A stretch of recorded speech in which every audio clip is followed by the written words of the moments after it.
dan itu masih rancu di Banten atau di Bekasi. Terus baru dapat info lagi ternyata di Bekasi. Daniel, Kalau saya sebelumnya pasti diomelin dulu.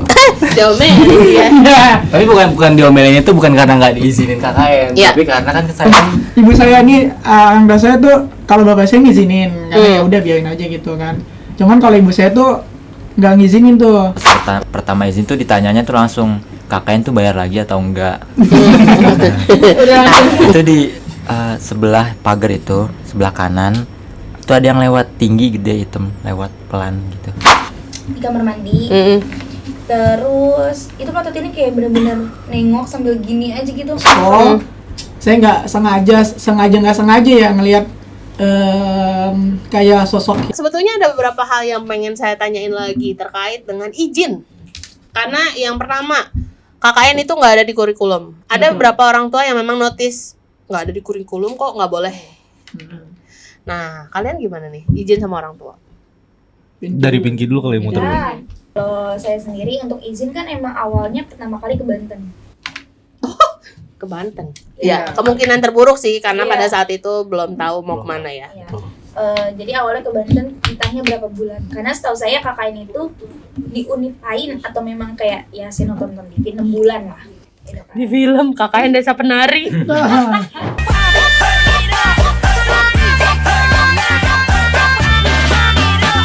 Sebelum nonton dong.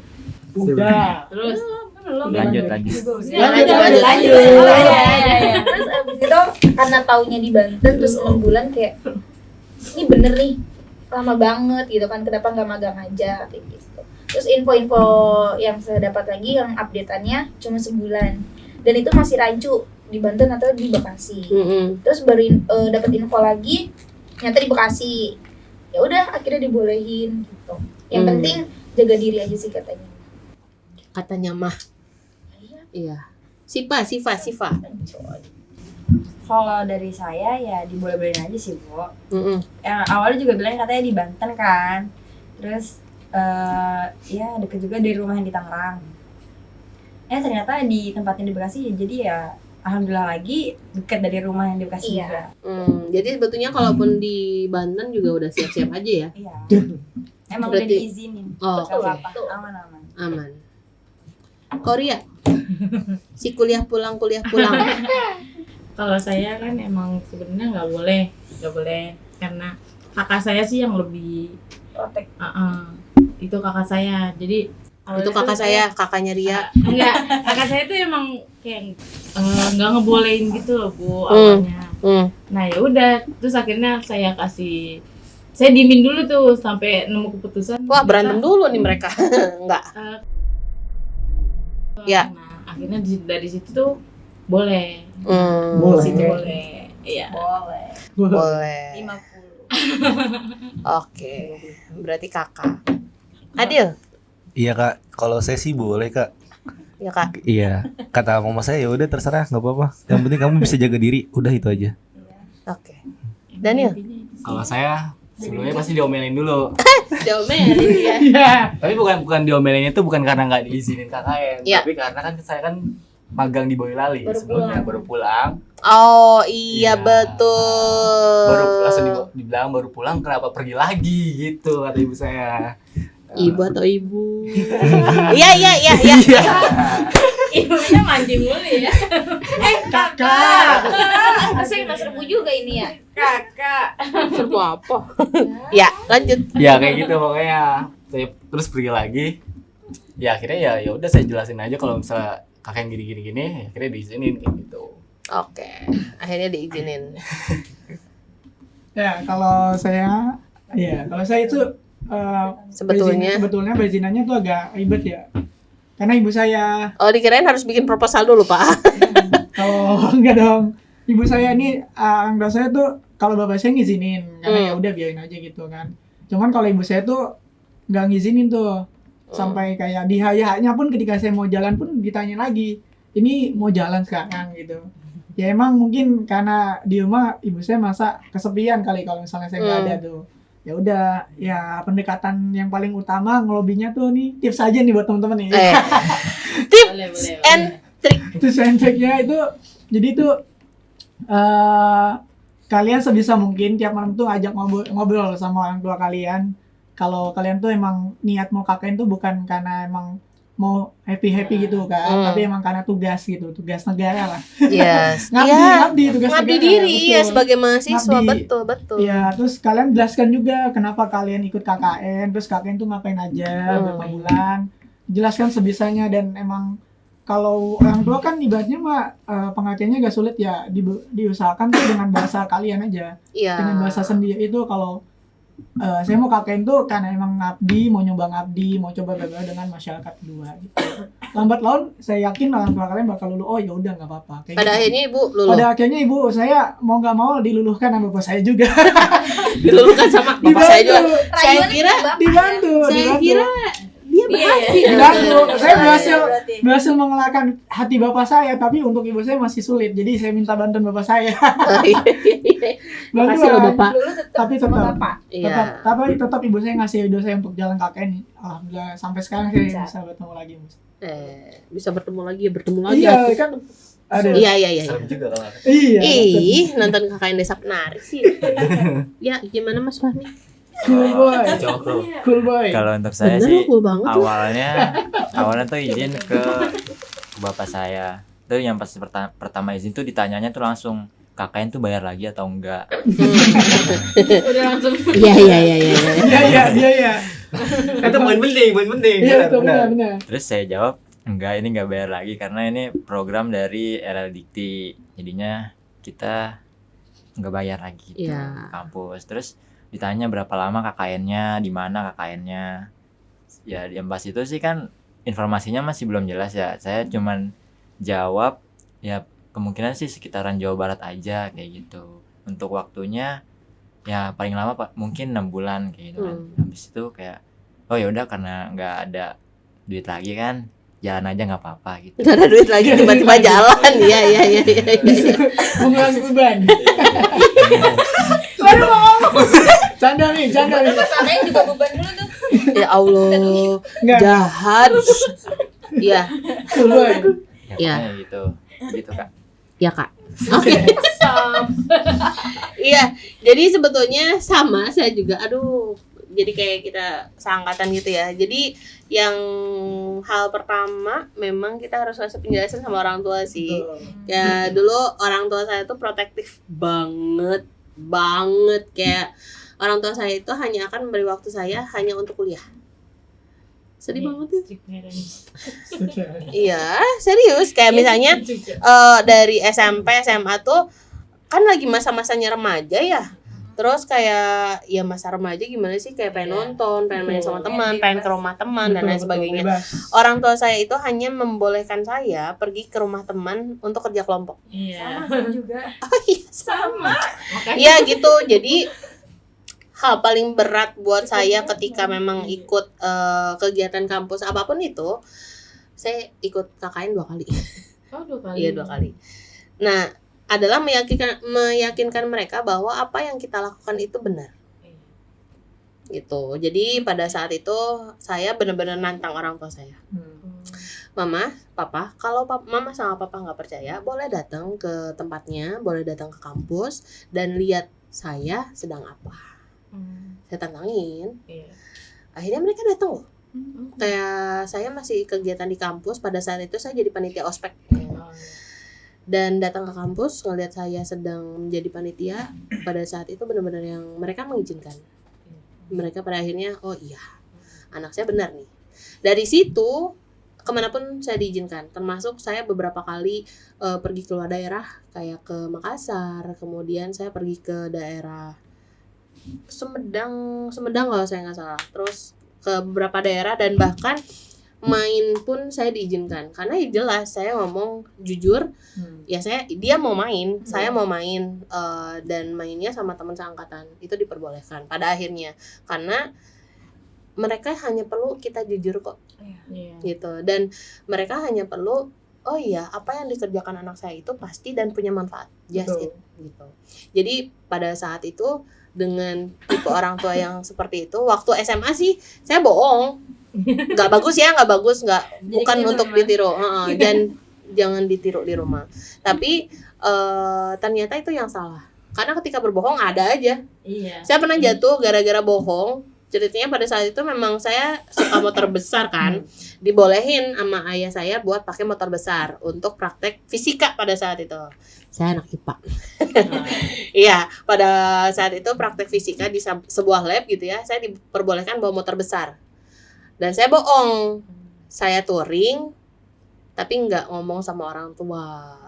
Dan akhirnya ada aja di situ saya jatuh. Jatuh. Sampai motornya lumayan karena motor besar kan segitiganya itu rusak. Oh iya. Dan nggak bisa di stang gitu, kunci stang gitu. Jadinya ketahuan juga gue bohong gitu. Jadi ya segala sesuatu yang didasari dengan kebohongan sebetulnya itu tidak baik. Serius, mau apapun itu, mau kalian melakukan hal baik tapi berbohong dulu gitu ya, itu benar-benar nggak baik deh. Jadi ya sebaiknya sama orang tua mah jujur ya, pendekatannya ya dari hati ke hati bahwa apa yang kita lakukan itu benar. Gitu teman-teman. Jadi buat teman-teman yang memang sulit kedapatan izin tapi teman-temannya mau, sebetulnya ya gimana pendekatan sama orang tua kan. Kalau tadi saya tangkap juga kayak Gilang yang memang mamahnya nggak bisa tapi tetap ya triknya lulunya sama bapak. Terima kasih loh bapaknya Gilang, boleh nonton podcast ini. Iya gitu. Nah sekarang kalau dulu saya banyak banget pengalaman karena saya di daerah Cirebon, ya ada aja sih pengalaman yang horor. Nah, Waduh. Gimana nih di sana? Pami dulu kayaknya, nih Bu. Fahmi dulu kayak lebih cocok, Bu. KKN Desa Fahmi. Harja. Sekarang aja. Gimana Mi? Cool boy. Pengalaman itu ada? Selama saya KKN itu ada pengalaman kayak gitu, pengalaman ceritanya mistis kayak gitu. Selama saya KKN itu ada. Biasa aja kali Mi. Cool boy. Cool boy, ya si cool boy. Ya ada ya. Ada, Serem. lumayan serem. Tapi nggak sampai kayak KKN Desa Penari kan? Enggak dong, Enggak dong ya. Masih bisa diterima lah ya. masih. Ya gimana nggak diterima ya? Merinding sih ya. Iya mau nggak mau ya. Boleh cerita pengalamannya. Jadi kayak kisah horor ya. Boleh, saya cerita sedikit aja ya Bu. Banyak juga boleh, jadiin berapa part Pak? Wah, editor langsung pusing. Jadi waktu itu ceritanya saya lagi nongkrong di luar, di depan teras. Terus saya posisinya sendirian itu jam 12 malam. Iya, jam 12 malam Anda ngapain gitu ya di depan rumah? Nongkrong. Iya, nongkrong aja. Ya. Di Saya dalam kira- soalnya gerah, dalam gerah. Ya. Adem keluar sendiri kan. Tiba-tiba yang pas saya lagi nyeruput kopi, Asik, nyeruput ya. itu di sebelah pagar itu, sebelah kanan, itu ada yang lewat tinggi gede hitam, lewat pelan gitu. Sepelan itu. Iya, Siram pelan. jalan ya? Kan kalau misalnya kadang ya sempet juga ya di spoiler ini gue jadi spoiler podcast sebelumnya ngomongin tentang ospek. Jadi dulu gue pernah ospek, jadi panitia ospek dan benar-benar keliling malam-malam itu di atas jam 1 malam. Dan ya itu karena di hutan terus ada banyak pohon tinggi, gue ngeliat ada yang loncat gitu loh. Dan itu cepet. Ini pelan. Iya. Kayak sengaja ya. Biar ngeliat ya. Iya biar di notice. Iya, saya ada gitu. Halo. Iya. Setelah Itu sekali. berkali-kali Kali-kali di rumah yang sama berarti. di rumah yang sama. Baik. Terus Ya udah setelah ngeliat itu saya langsung buru-buru aja masuk ke dalam karena takut ya, karena serem sendirian juga udah tengah malam, langsung kunci pagar, kunci pintu, tidur. Terus ya teman-teman yang lain juga saya tanyain, banyak yang ngalamin juga, contohnya kayak Pinky. Coba Pinky bisa diceritain. Kalau untuk saya pribadi ngalamin beda banget ya. Kayak ngomong biasa sama podcast. Jaim, jaga image ya. kalau saya pribadi Oh iya. Tenang. kalau saya pribadi itu ngalaminnya lagi sholat di klototin di kamar mandi. Terus itu klototinnya kayak bener-bener nengok sambil gini aja gitu ngotot. Kalau nggak salah ya seorang yang malam nenek-nenek gitu. Terus itu yang pertama, yang kedua itu diketawain lagi mandi. itu mandi kalau nggak salah habis maghrib kalau nggak habis isya. Iya, abis maghrib dan isya ya. Nggak boleh sih sebenarnya. Iya, sandekala loh. Cuma kita gerah banget gitu loh. Karena terus kan kita kotor juga nunggu giliran badan. mandi. Oh iya. Giliran. Nunggu giliran. Terus ketiga kalinya tuh diketawain. Pokoknya kalau masalah di luar lagi nongkrong tuh kadang suka sama Pami juga malam. Diketawain tuh selalu barengan. Jadi saya sama Pami tuh langsung kayak ngeliat-liatan aja gitu. Oh, ternyata kita doang nih yang denger. Nggak tahu yang lain gimana. Terus ada suara atap kayak gresek-gresek gitulah di atapnya. Itu 2 kali denger. Dan itu dengernya juga sama Adil. Itu ngedenger bareng. Terus temen yang mungkin bisa dibilang ketempelan sih. Efeknya kayak jadi kayak kebawa nyigoy juga sih, kayak Kayak orang Oh, meriang gitu. iya kayak orang meriang. Iya Cuman nggak bisa yang kayak dia tuh mau muntah cuman nggak bisa gitu. Kira sama temen diiniin baru bisa. Oke, itu di Karangharja. Karangsegar aman? Dalam segar sih mungkin mungkin ini ya apa yang ngalamin mungkin saya kali ya, saya pribadi doang kali. Karena yang dilihat-lihat kalau Karang Segar sih aman-aman aja sejauh sampai selesai. Sejauh mata memandang. Iya, tuh aman-aman aja. Cuman kalau saya pribadi punya, cuman ya ibaratnya mah cuman ini aja mungkin feeling saya aja doang kali ya. Ya jadi tuh ketika saya selesai evaluasi tengah malam, yang lainnya udah pada ke posko, sisa saya doang tuh sama teman saya 2 orang. Cuman yang 2-nya lagi tuh masih di desa, sedangkan saya tuh pamitan pulang ke posko kan udah ngantuk. Nah kebetulan itu pamitannya tuh udah 1:30 malam, karena emang biasa evaluasi itu dari jam 8 malam sampai larut malam memang. Nah itu ketika saya jalan ke posko, saya nggak sengaja ya ngelihat kayak sosok hitam gitu ya. Jadi kayak makhluk mungkin ya sosok hitam lah gitu, berdiri tegap di atas genteng gitu, kayak di atas sudut rumah kan segitiga gitu. Atap rumah, bukan sudut rumah ya. Sudut rumah, atap rumah kan segitiga gitu ya. Nah itu dia pas di ujungnya itu, di yang kelihatan kayak tiang ya. Nah betul kayak tiang. Tapi dibilang tiang kan harusnya kan memanjang lurus kayak ya tiang, jas tiang gitu ya, antena gitulah ya. Kelihatan gitu tiang. Nah ini beda kayak ya berbentuk gitu lah, cuman kayak badan. Ya kayak badan gitu, tinggi tegap, hitam gelap. Itu saya lihat sekali pas saya ngeliatin itu hilang. Terus ketika saya nggak ngeliatin muncul lagi tuh. Sampai ketika saya tutup posko. Nah itu ketika saya merasakan itu bulu kuduk saya merinding nih. Langsung merinding. Itu kan kalau menurut orang banyak ya itu kayaknya benar ada gitu. Dan satu lagi ketika waktu maghrib tuh kalau yang dia bilang mah wingit. Iya wingit, kalau kita mah sandekala. Iya betul. Itu. Kalau Sunda mah naonnya sarepna. Iya gitu. Jadi relate gak sih sarepna ya? Iya ya. Oh iya. Salahnya gue. Jadi ketika saya pulang berdua, kebetulan saya lagi ditugasin beli obat di posko, itu pulangnya itu ngelewatin sungai. Itu sungainya tuh nyebrangnya tuh pakai getek. Nah kebetulan sebelum nyampe ke sungai itu, sebelum nyampe ke getek itu ngeliatin kayak kebun-kebun, pohon-pohon tinggi gitu tuh. Nah itu balik lagi ya, sengaja nggak sengaja tuh ngeliatnya juga. Itu langsung seketika tubuh ngerespon kayak langsung berdiri lagi nih, bulu kuduknya nih merinding langsung teng aja. Cuma saya nggak berani ngomong ke belakang karena kan otomatis kalau saya ngomong rusuh. Iya rusuh ya sih. Kayak sabun yang mendingan saya akhir ketika saya udah selesai udah kayak gini nih baru saya ceritain. Oke, berarti sebetulnya mah banyak ya yang dirasain. Betul. Banget. Ya, baru tahu sekarang juga ya karena di sananya nggak berani ngomongin juga ya. Iya, tapi memang kalau misalnya yang saya tahu, karena kan waktu itu saya juga KKN, memang diharuskan kayak apa ya, kalau Sunda mah unggah-ungguh gitu tah. Izin harus izin karena ya selain sama manusia, kita juga maksudnya gimana ya, percaya apa nggak percaya gitu ya, tapi ya memang yang kayak gitu teh ada gitu, dan kita teh hidup berdampingan. Jadi kayak ya permisi dulu karena barangkali ya kita lewat apa gimana dan lain.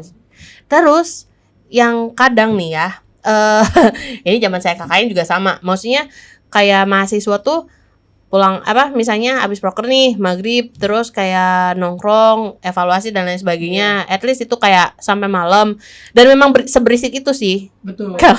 kalau saya sih ya. Betul, sama. Iya, Juga sama, karena kayak misalnya susah ya dipungkiri kayak misalnya diskusi, kayak misalnya kita ngobrol dan lain sebagainya, ya pasti bersuara gitu kan. Belum lagi kalau kadang mahasiswa kadang mungkin terbiasa di kampus hahaha parah gitu ya. Ketika di desa yang memang Sunyi. karena gini ya, beda gitu ya budayanya desa sama di kota gitu. Nah, jadinya kayak kalau di sana mungkin jam kayak misalnya maghrib atau udah isya tuh udah bener-bener sepi, Udah sesepi nggak ada itu orang. gitu. Jadi mungkin ada pembiasaan juga terkait yang seperti itu juga mungkin ya. Jadi ya ketika teman-teman baik KKN maupun nggak KKN, ya ketika datang ke tempat baru, permisinya juga bukan sama manusia aja gitu. Tapi kita juga berdoa sama Allah. Ya kalau saya sama Allah, maksudnya supaya kita dijaga kayak gitu. Dan ya permisi sama makhluk yang nggak bisa kita lihat gitu. Ya punten kayak gitu. Kalau saya sih bener-bener yang diajarin sama orang tua tuh even cuman buat buang air panas di wastafel tuh kayak punten gitu. Iya, betul. Karena kita nggak tahu yang ada di dalam itu apa. Betul. Begitulah teman-teman. Jadi seru ya. Banget. Dan ada juga sih Bu untuk kejadian terakhir di kita ya. Masih banyak sih sebenarnya. Sebenarnya banyak. Ya dia lupa. Sebenarnya banyak banget gitu kan kejadian terakhir di kita itu 3 hari berturut-turut kalau nggak salah. Seling lah. Misalnya di hari Rabu lah misal. Itu tuh saya dengar sama teman saya suara panci itu ketok gitu, tapi berkali-kali itu. Oh Ya, gitu. itu saya dengar, saya kira cuma saya dengar, ternyata teman saya juga lihat kan, dengar. Terus di hari terakhir ada anak Unisma lagi nyapu di daerah yang emang bener-bener menurut kita tuh serem gitu. Diketok dari kamar mandi, ramai sendiri gitu, abis maghrib kalau nggak salah. Terus dia lagi nyapu langsung hidupin ke dalam, keluar nggak mau nyapu lagi di situ. Karena ya seserem itu sih diketok gitu kalau lagi kita lagi pada beberes kan buat itu Pulang. Jadi kenapa di desa Karangharja itu mungkin banyak cerita mistisnya? Karena tuh tempat yang kita tempatin itu kontrakan dan itu tuh jarang banget dihuni sama orangnya. Jadi punya rumah tapi nggak pernah dihuni gitu Nggak ya. pernah dihuni. dia aja gitu. Iya. Sekalinya dihuni sama kita, sama terakhir sama anak KKN Unisma itu udah lama banget. Kita yang baru-baru. Iya. Tapi ya maksudnya apapun ya praharanya KKN ya udah pasti gitu kan. Ya ketika kita KKN, kita masuk ke daerah yang baru gitu kan. Terus kayak misalnya ya nggak bisa milih hotel juga kan. Kita pasti kayak Nggak tahu juga kalau bisa kita kesan. Iya, kita pasti akan ditempatkan di rumah warga sekitar karena memang keharusan kita mengabdi kepada masyarakat. Dan ya di desa gitu ya pasti ada sih gitu, karena memang dari budaya, kebiasaan, terus adat itu pasti beda-beda gitu kan. Terus kayak misalnya ya rumah pasti kita akan cari rumah yang nggak dipakai dan bisa kita pakai gitu kan. Ya setidaknya ada permisinya gitu kan ya. Nah tapi bukan jadi sesuatu hal yang bikin ngedon gak sih? Maksudnya bikin ya kapok untuk KKN ya enggak juga sih, enggak kapok kan? Justru itu cerita-cerita serunya tau. Malah pengen nambah kita, Bu. Pengen nambah KKN. jadi 6 bulan? Ya, Boleh. Boleh. Sobat ada mah. Boleh. Iya. Tapi seseru itu ya. Oke, baik. Jadi bukan untuk mendemotivasi ya, tapi malah kayak kita dapat cerita banyak gitu loh. Entah dari pengalamannya teman-teman KKN, entah dari pengalaman ya secara manusiawinya gitu kan, secara organisasinya pun pasti banyak perkara juga kan. Betul. Pasti karena yang namanya menyatukan orang dalam sebuah organisasi itu nggak mudah. Betul. Gitu. Susah banget kan. Even kalau misalnya teman-teman sudah berhasil ya berarti teman-teman punya gaya kepemimpinan yang bisa diterima. Dan itu yang dipelajari sama teman-teman. Oke. Itu cerita-ceritanya dari perizinan orang tua, dari cerita mistis, kemudian dari kegiatan-kegiatan prokernya. Boleh dong sekarang saya tanya, ada nggak sih hasil akhir yang memang perlu kalian lakukan sebagai penutup dari KKN? Hasil akhirnya apa sih? Ada. Apa tuh, berupa apa? Boleh? Karang segar dulu mungkin Bu. Oh, boleh. Karang segar. Jawab. Daniel, silakan. Tadi gue tambahin. Untuk akhirnya itu udah ada jadi kita tuh yang di akhir itu kita ngasih laporan akhir Laporan akhir. ke LL Dikti. Heeh. Nah, jadi tuh Udah selesai belum? Sudah. alhamdulillah sedikit lagi. Sedikit Prosesnya lagi. Sekitar 85% seperti Enggak, ya. udah 90. 90%. Karena memang yang dibuat tuh sekretaris. Jadi udah dibikin jadi isi laporan kegiatan kita. Nah, kemudian kita langsung kirim ke LL Dikti-nya sekaligus dan video berapa dulu? Selama 6 menit Iya. di Selama YouTube. pokoknya kegiatan kita selama 6 minggu 6 minggu. dimasukin ke video gitu. Oh, oke. Berarti link videonya boleh ditampilin juga nggak sih? Iya, nanti Iya, nanti. ketika selesai kita kasih tahu linknya. Oh iya, Ya, oke. jadi itu ada presentasinya itu. Jadi Mm-mm. nanti ketua kita nanti ngepresentasiin itu selama 6 minggu kita berkegiatan itu nanti dinilai langsung sama LLD Pusat buat nanti hasil akhirnya tuh kita dapat keluar sertifikat yang dimana itu menyatakan kita itu bisa konversi 6 SKS. Gitu. Oke. Jadinya, bentuk dokumennya gitu, bentuk dokumen yang dikeluarkan LLDT itu adalah sertifikat yang nantinya itu bisa dikasih bukti ke kampus kita masing-masing supaya Untuk dikonversi. terbukti anak ini setelah mengikuti KKN bisa konversi 6 SKS. Ah, kayak gitu. oke, I see. Kayak gitu. Berarti laporannya tuh dalam 2 bentuk. Yang pertama laporan secara fisik, Fisik. betul, ya kan, fisik. tertulis, dan juga laporan secara bikin video. Video. Oke. Berarti saya juga perlu lihat. For your information, saya DPA kan. Iya, Iya. tentu. Oke, Tentu. Iya Kak. iya Kak. Secepatnya. Iya betul Kak. Secepatnya kita laporkan karena kita udah menyusun selesai. Oke, kalau dari Karang Harja, Sedang proses pembuatan. Niatnya nih selesai podcast ini kita langsung ke rumah temen kita ya buat Iya. ngebuat Rumah bareng-bareng. teman kita buat ngobrolin semuanya, Oh. menyelesaikan semuanya. oke, menyelesaikan secara adat ya. Nah, soalnya kita ada kendala kemarin Bu. Jadi kita tuh Hmm, harus keluar di tanggal 6 gitu. iya. Ada kendala di kontrakannya kita. Iya. Jadi berarti sekarang ke rumah teman untuk menyelesaikan pekerjaan yang belum selesai. Berarti ditunggu laporannya teman-teman. Siap. Siap. Kalau dari saya sih laporan perseorangan ya, karena teman-teman kan harus dikonversi, kemudian akan dipakai juga buat magang. Iya kan? Iya. Iya. betul. Udahlah behind the scene aja ya. Kalau itu kayak langsung Bicara di sini. iya, terkejut ya. Iya. Ya, jadi buat teman-teman BioFriends yang memang penasaran sih sama program KKN, sebetulnya program KKN itu memang tidak masuk kurikulum untuk saat ini, tapi mudah-mudahan kedepannya kurikulum kita bisa berubah dan mungkin KKN juga jadi salah satu hal yang ada di kurikulum. Betul. Tapi buat sekarang walaupun belum ada di kurikulum, KKN tetap hal yang menyenangkan kan Sangat sejauh ini. menyenangkan. Ya, karena apa? Teman-teman yang memang biasa kuliah pulang, tapi teman-teman kayak pengen coba sesuatu yang baru, ya cobalah KKN. Karena ya kan pengalamannya beda kan. Banget, beda banget. Ya, karena kalian ketika sudah kerja belum tentu dapat kesempatan KKN. Betul. Ya enggak sih? Betul. Nah, iya, teman-teman bisa ketemu sama orang di luar kampus, bisa berkoordinasi dengan masyarakat langsung, bisa koordinasi juga sama dosen-dosen luar lagi dan beberapa profesor yang memang terlibat dalam program KKN ini. Iya. Jadi semenyenangkan itu teman-teman untuk mengikuti KKN. Jadi jangan recommended lah ya Iya. kegiatannya. Sangat Iya nggak sih? Sangat. Betul. Boleh dong dari siapapun, boleh dari Karang Harja seorang, Karang Segar seorang yang kasih testimoni dan ngajak teman-teman buat ikut KKN. Shiva. Siva Dulu dong. nih dari Kang Segar Ganti dulu. ya. Kang aja dulu Ayo nih. ayo, Karang Segar Siva dulu aja aja. Siva. Dulu.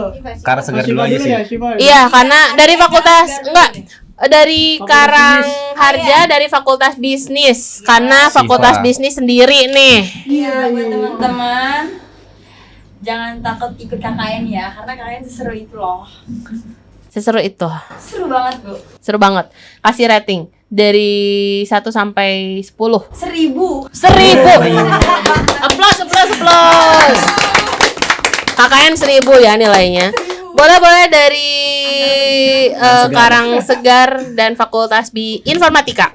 Ya, untuk teman-teman yang di luar sana yang belum pernah ikut KKN, saya sarankan untuk ikut KKN karena KKN itu sangat menyenangkan sekali. Pertama, kalian bisa ketemu teman baru, lingkungan baru, tentu juga pengalaman yang baru yang dimana kalian tidak bisa temukan di kampus. Nah, itu yang paling penting. Jadi, menurut saya ambil kesempatan itu, jangan sampai disia-siakan. Jangan sampai ketika teman-teman udah selesai KKN, teman-teman baru nyesel gitu. Aduh, kenapa nggak ikut ya KKN ya? Enak tuh ketemu sama yang banyak, ketemu sama teman-teman baru, relasi baru. Karena di dunia kerja pun kita juga butuh relasi. Jadi relasi itu nggak didapatkan dari teman-teman kampus doang, tapi bisa di luar kampus seperti itu. Jadi untuk teman-teman yang mau ikut KKN, jangan pikir lama lagi, langsung aja gas. Gaskan ya, dengan nilai 1000 dari 1 sampai 10 iya, gaskan Karena ya. teman kita tuh ada yang tadinya mau ikut nggak jadi. Iya, nyesel. Nyesel. Banyak. Oh iya. Dong, pasti. Menyesal. Makanya Kasian banget dia ya. mau ikut yang periode sekarang. Oh, baik. Let's Baik. go. Let's go. Jadi kayak ya tunggu apa lagi gitu kan. Iya, Yang pertama, kesempatan gak datang 2 kali ya nggak betul. sih?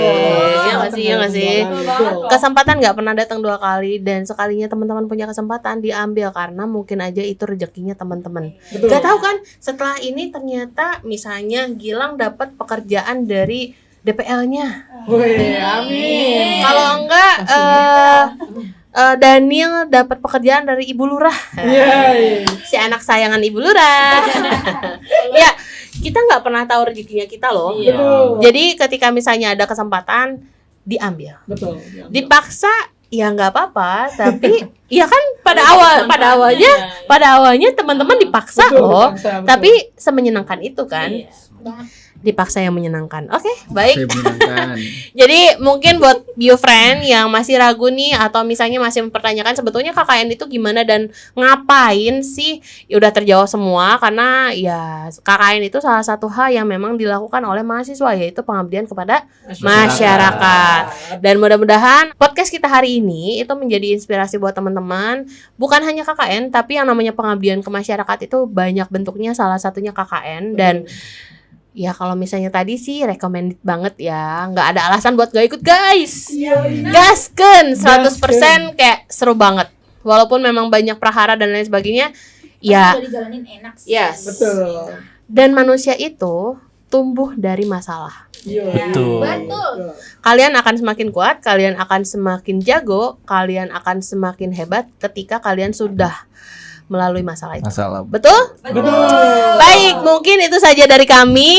Yang terakhir, Universitas Bina Insani.